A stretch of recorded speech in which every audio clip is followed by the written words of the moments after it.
hopefully this will be good enough for them. Okay. Hello, ROTCers. Here we go. Okay, we are doing Piecewise Functions, which is should be a bit of a review for you, but we're going to go through it. And the first thing I'd ask is, are there any things that you can think of in the real world that would be piecewise functions?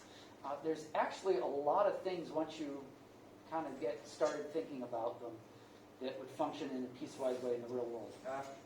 Maybe board game manufacturing prices? Because depending on how much you order, they'll give you a different price. Exactly. So, yeah, that's a great one. So that happens in the real world all the time. If I, let's say these are 50, 100, 150, whatever. If I order 50 games, they will all be at each one would be at a certain price. So that graph may look like this. As I order 1 to 50, the price increases.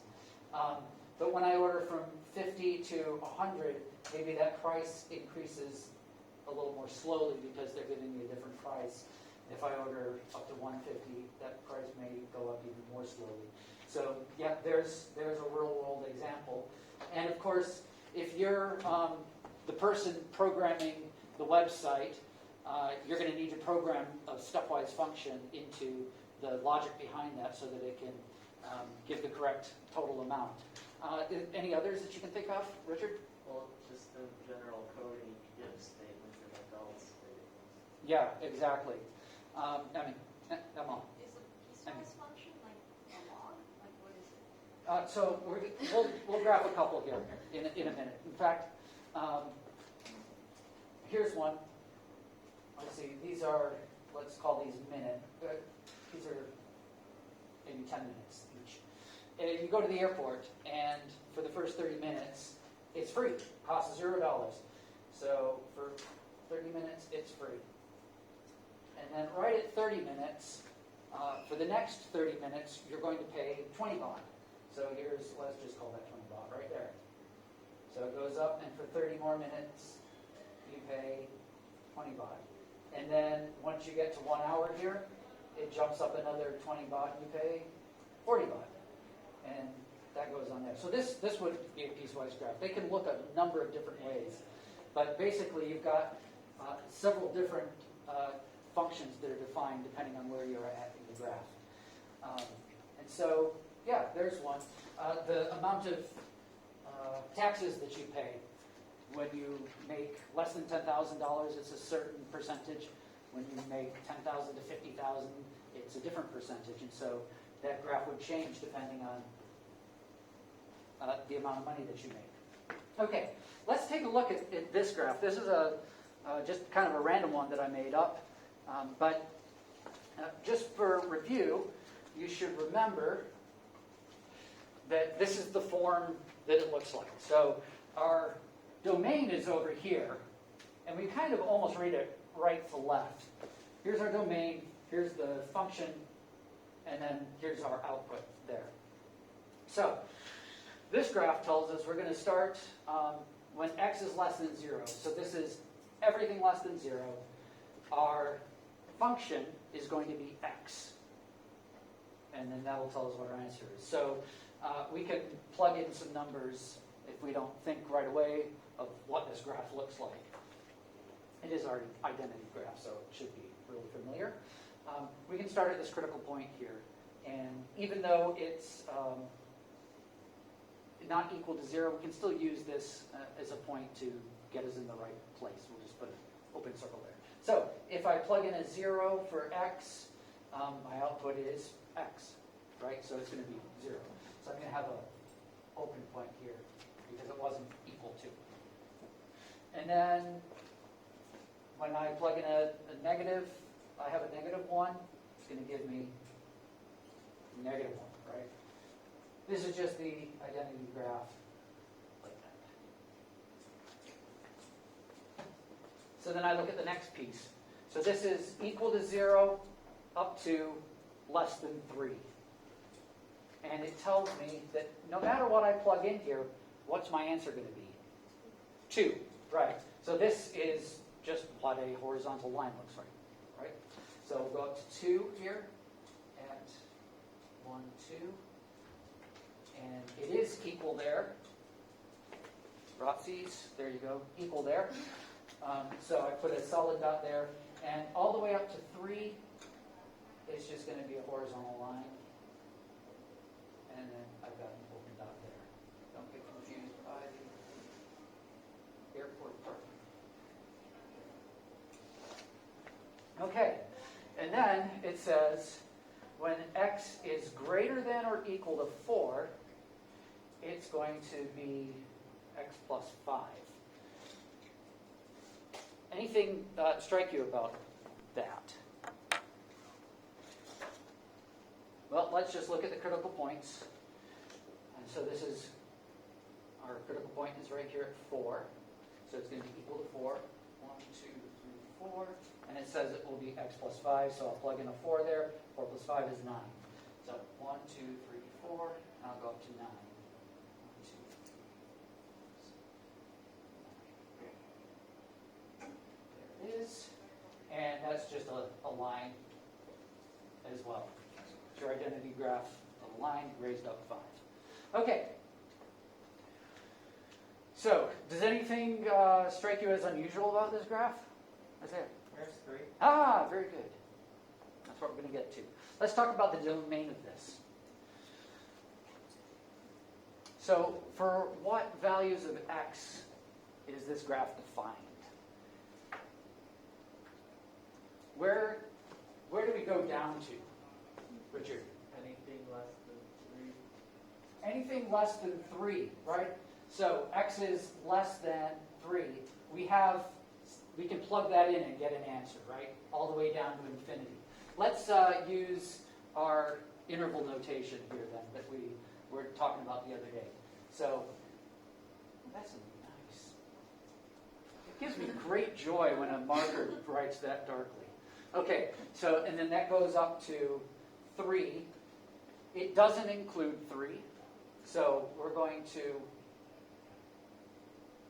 put that kind of bracket. If it said equal to 3, we would put a straight bracket. Remember, just as a reminder, x is greater than or equal to, less than or equal to. So the square brackets mean it's equal to as well. And then we're going to union that with another set of numbers, which pick up where? Right there? Everything greater than 3? Everything greater than 4. 4, right. So this will be, and that's equal to as well. So I should not have written that prematurely. So that would be 4. And Emily, where does it go up to? Infinity, correct. So that is how we can write our domain there. What about our range?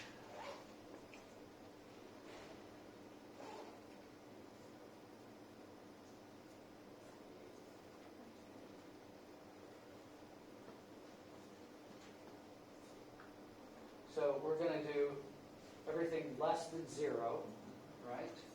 So our range would be to 0.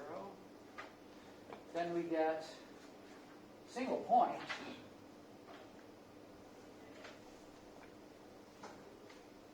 And then we jump up here to 9 and above.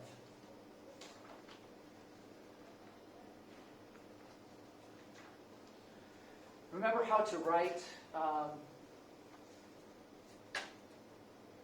Now we'll use another example where we go to set builder notation.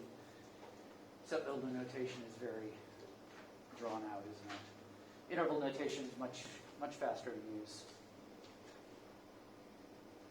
So, is it legal to have this gap here in the domain? Is it still a function? Yeah. If you do the vertical line test, there you go. You never get 2 points for one x. So it functions as a function. There's no problem with that. It's discontinuous. That's what we call it. It has gaps in it, but it can be discontinuous and still a function. So it's perfectly fine to have gaps in your range. It's perfectly fine to have gaps in the domain, and it can still be a function just as long as it passes that vertical line test. You're good to go. Okay, so that's graphing a piecewise function. Let's look over here. This is actually from your book. This is page 8, I do believe. Sure. Yeah. Just a quick question. Mhm. When we do the vertical line test, Yes. does the y-axis count? No, the y-axis is only there for your visual. So Yeah. if there's like 2 points on the y-axis, it doesn't count. Yes, if there are 2 points on the y-axis that are both defined, like if I put another point up here, then that is no longer a function because I've got 2 points.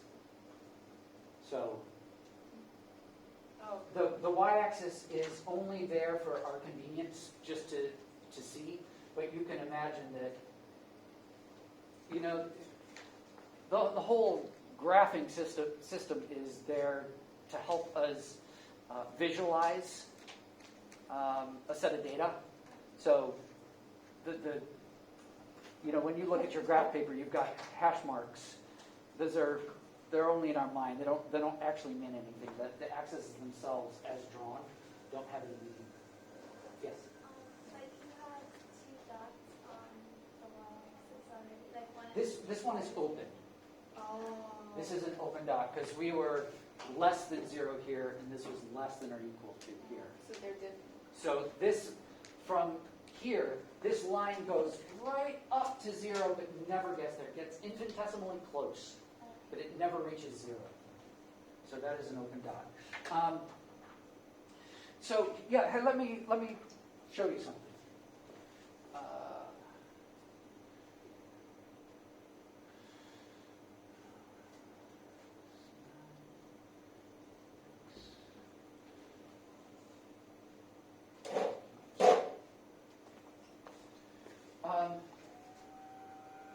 So what happens to this, if I'm graphing this, I'm going to have a point where I've got to leave something out, right? If I put in a 3 to this, it'll equal 0 on the bottom, and I can't use it, right? But if we think about this algebraically, this is a difference of squares. Just in case they can't see, it's x squared minus 9 and x minus 3. So that top would become x plus 3, x minus 3 over x minus 3. Those cancel out, and now you can graph that. But what you have to do when you graph that line, which would be x plus 3, so that would be this line here, is that when you get to minus 3, you have to leave an open spot there because it's undefined at that spot. But it's fine. You're going to have spots like that are undefined.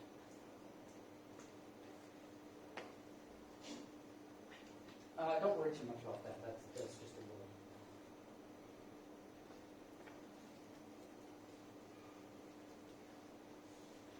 Just a little example. Okay. So there you are, undefined spots. It goes right up to that spot, infinitesimally close, but it's undefined right there. And so that doesn't count towards 2 dots on the same point. Okay, let's take a look at this one. This is bottom of the page, page 8. I believe it's number guided practice 6.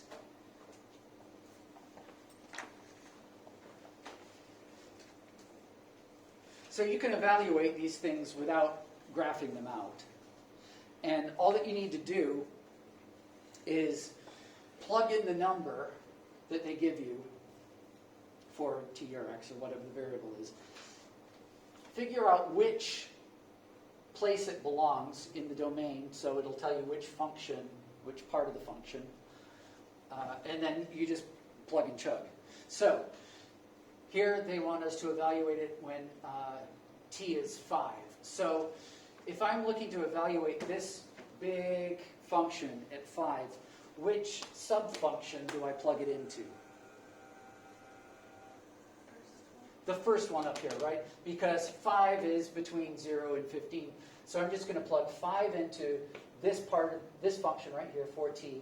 And what's my answer? 20, right.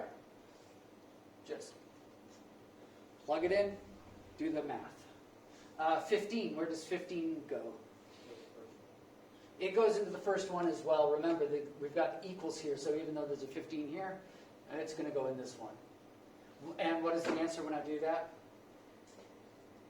60? Yeah. That's weird. And it actually equals 60 here. So this is, when we graph this, there's going to be continuity there because the answer here is the same as there. And then if we plug in 245 here, 30? Thank you. So that's it. You just figure out which part of the function it goes into and evaluate it at that piece of the function. That's why it's called a piecewise function. So that's pretty simple. So what is this graph? This is the graph of a car speeding up, holding a steady speed, and then decelerating. So it would, over the first 15 seconds, it goes up to 60, and then it holds that speed until 240 seconds, and then it decelerates down to 0.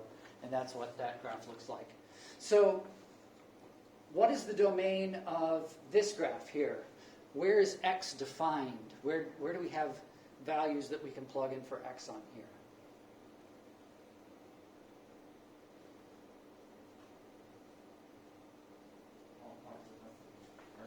So well, you're on the right track. It's positive numbers, right? So it starts at 0. We don't have any negative numbers here. And you'll see most times when you're on a graphing time, negative time will be undefined. Just the way that reality works most of the time.